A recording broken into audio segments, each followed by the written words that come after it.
नमस्कार। ना इधर ना उधर, सीधे मुद्दे पर नजर। क्या है आज की खबर? आप देखना शुरू कर चुके हैं न्यूज 18 आपके पुनीत के साथ। चलिए बात कर रहे हैं अमेरिका के राष्ट्रपति डोनाल्ड ट्रंप की।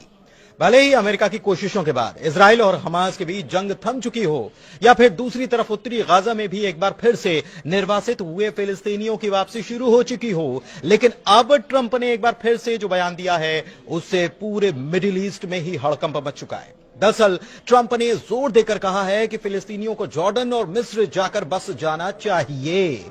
ट्रंप के इन दोनों देशों के प्रमुखों को भी संबोधित करते हुए कहा गया कि उन्हें उम्मीद है कि जॉर्डन और मिस्र फिलिस्तीनियों को फिर से तैयार होने वाले गाजा के बजाय अपने देशों में बसाने के प्रस्ताव का समर्थन कर देंगे। हालांकि ट्रंप की तरफ से दिए गए इस बयान से ना तो दोनों देश इत्तेफाक रख रहे हैं और ना ही फिलिस्तीन के लोग। हां, इजराइल के दक्षिणपंथी नेताओं को जरूर कहा जा रहा है कि ट्रंप का यह बयान रास आ रहा है। सबसे बड़ी बात यह है कि ट्रंप ने यह बयान देते हुए अमेरिका की तरफ से जॉर्डन और मिस्र को दी जाने वाली मदद की दुहाई तक दे डाली है और कॉन्फिडेंस दिखाते हुए कहा है कि वे ऐसा ही करने वाले हैं क्योंकि हम उनके लिए बहुत कुछ करते हैं और वे ऐसा करने वाले हैं। व्हाइट हाउस के ओवल ऑफिस में फोटो सेशन के दौरान ट्रंप ने यह बात दोहराई है। जी हां, दोहराई, क्योंकि इसके पहले भी वो ये कह चुके हैं। या हम इसे इस तरीके से समझ सकते हैं कि ट्रंप इन देशों पर अपने एहसान की याद दिलाते हुए कहना चाहते हैं कि उन्हें ऐसा करना ही चाहिए। तो क्या यह समझा जाए कि ट्रंप अब इस मामले में दबाव डालने की कोशिश आने वाले वक्त में करते नजर आएंगे, या फिर चाहे वो जॉर्डन हो या मिस्र? लेकिन सवाल यह उठता है कि क्या फिलिस्तीनी गाजा वाले इलाके को छोड़ने के लिए राजी हो जाएंगे? वैसे हालात की अगर बात की जाए तो गाजा में हालात काफी बिगड़े हुए हैं। 70% गाजा का इलाका मलबे के ढेर में तब्दील हो चुका है। 7 अक्टूबर 2023 को हमास की तरफ से इजराइल पर जो अटैक हुआ उसमें 1200 लोगों की मौत हुई और उसके बाद इजराइल ने हमास का नामो निशान मिटा देने की कसम खाई थी और युद्ध शुरू कर दिया था। करीब 15 महीने तक चले संघर्ष में गाजा में ही 47,000 से ज्यादा लोगों ने अपनी जान गंवाई है, जिसमें छोटे छोटे बच्चे भी शामिल हैं।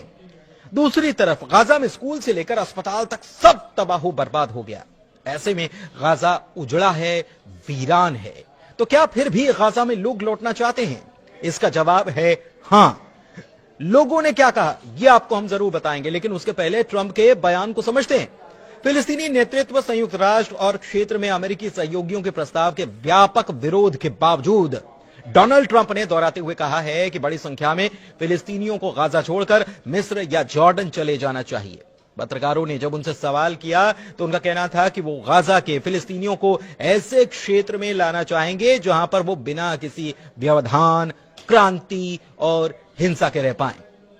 हालांकि यह साफ है कि मौजूदा अमेरिका नीति और अंतर्राष्ट्रीय कानून भी इसकी इजाजत देता नहीं है। लेकिन अब पूरा अरब इजराइल और फिलिस्तीन के बीच चल रहे संघर्ष के समाधान के लिए इस सुझाव को खारिज कर रहा है, जबकि इजरायली दक्षिणपंथियों ने कहीं न कहीं इसे स्वीकार किया या उनको यह रास आ रहा है। बताएं कि ट्रंप जल्द ही अपने इजरायली समकक्ष यानी कि वहां के प्रधानमंत्री बेंजामिन नेतन्याहू से मुलाकात करने वाले हैं। ट्रंप के अमेरिका की कमान संभालने के बाद किसी राष्ट्राध्यक्ष की उनसे पहली मुलाकात होगी। ट्रंप का कहना है कि जब गाजा पट्टी पर नजर डाल दी जाती है तो यहां के हालात भी नजर आते हैं और ये बताते हैं कि कई सालों से ये किसी नर्क से कम नहीं है। ट्रंप का कहना है कि उस पट्टी पर अलग अलग सभ्यताएं रही हैं, ये यहीं से शुरू नहीं हुआ, इसकी शुरुआत हजारों साल पहले हुई थी। इशारा 3000 साल पहले का था, जिसके बारे में आगे जिक्र होगा। उन्होंने ये कहा कि इसके साथ ही हमेशा इसकी हिंसा से इसका जुड़ाव रहा है। आप ऐसे क्षेत्र में रहने वाले लोगों को पा सकते हैं जो बहुत अधिक सुरक्षित हैं, शायद बहुत बेहतर हैं और शायद बहुत अधिक आरामदायक है। इतना ही नहीं, ट्रंप की तरफ से यह भी दावा किया गया कि रविवार को मिस्र के राष्ट्रपति अब्देल फतह अल सीसी और जॉर्डन के राजा अब्दुल्ला से उन्होंने बात की थी और जोर देकर कहा था कि सहमति इस पर बन जाए, सहमत हो जाएंगे।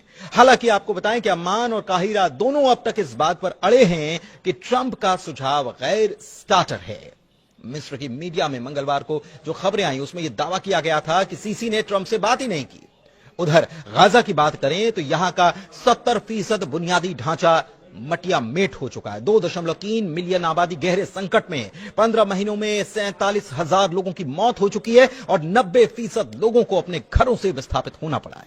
लेकिन उसके बाद भी हाल में जब इजराइल ने इस इलाके की बात की जाए तो हाल में जब इजराइल ने इस इलाके में प्रवेश करने के लिए, उत्तरी गाजा के इलाके में प्रवेश करने के लिए नेट्जारिम कॉरिडोर को खोला तो यहां से हजारों की तादाद में लोग फिर से अपने घरों की ओर लौटते नजर आए। लेकिन दूसरी ओर टाइम्स ऑफ इजराइल की तरफ से खबर सामने आई और इस खबर के मुताबिक सुरक्षा कैबिनेट के मंत्री ने अपना नाम न बताने की शर्त पर यह बताया कि ट्रंप की तरफ से यह बयान शायद इसीलिए आया ताकि इजरायली प्रधानमंत्री बेंयामिन नेतन्याहू की इजराइल में मजबूती और कुर्सी दोनों बरकरार रह सके। उनकी सरकार के ऐसे सहयोगी जो कि बंधकों के रिहाई और युद्ध विराम समझौते के बाद गठबंधन को अस्थिर कर चुके हैं, वो एक बार फिर से उनके ही पाले में आ जाएं। उधर ट्रंप के बयान के बाद अगर फिलिस्तीन की बात करें तो फिलिस्तीनियों ने संयुक्त राज्य अमेरिका के राष्ट्रपति डोनाल्ड ट्रंप के गाजा पट्टी से विस्थापित होकर मिस्र और जॉर्डन भेजे जाने के प्रस्ताव की कड़ी निंदा की है। वो कह रहे हैं कि हम इस बात पर जोर देते हैं कि फिलिस्तीनी लोग कभी भी अपनी जमीन या अपने पवित्र स्थानों को छोड़ेंगे नहीं और हम 1948 और 67 की आपदाओं की पुनरावृत्ति की अनुमति भी नहीं देंगे। हम लोग दृढ़ रहेंगे, अपनी मातृभूमि नहीं छोड़ेंगे। लेकिन दूसरी तरफ इजरायली मीडिया ने बताया है कि मध्यस्थों ने युद्ध विराम वार्ता के दूसरे चरण पर शुरुआती काम शुरू कर दिया है, जो मार्च की शुरुआत में लागू होने वाला है। समझौते के महत्वपूर्ण अगले चरण के दौरान इजराइल के गाजा से पूरी तरह से हटने की उम्मीद है और हमास के निशस्त्रीकरण की उम्मीद है, लेकिन इसे लेकर जानकारियां कुछ साफ नहीं है।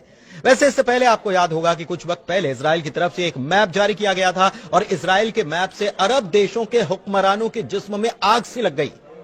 इजराइल के इस प्लान से ऐसा भी नहीं कि अरब मुल्क पहले से अनजान थे, लेकिन अब तो उसने मैप जारी करके खुलेआम ग्रेटर इजराइल बनाने का ऐलान कर दिया है। दरअसल इजरायली शासन की तरफ से अरब मुल्कों को मैसेज देते हुए एक मैप जारी किया गया जिसमें लेबनान, जॉर्डन, सीरिया, इराक, फिलिस्तीन, मिस्र और यहां तक कि सऊदी अरब तक के इलाकों को शामिल किया गया है।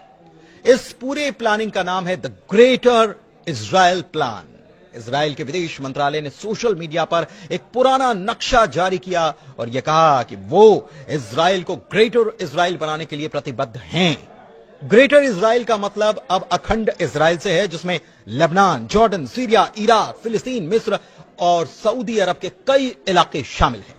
इजराइल के विदेश मंत्रालय का यह कहना है कि आज से 3000 साल पहले इस भूखंड पर यहूदी साम्राज्य का शासन था और ट्रंप की तरफ से भी हजारों साल पहले की जब बात की गई तो उनका इशारा इसी तरफ था।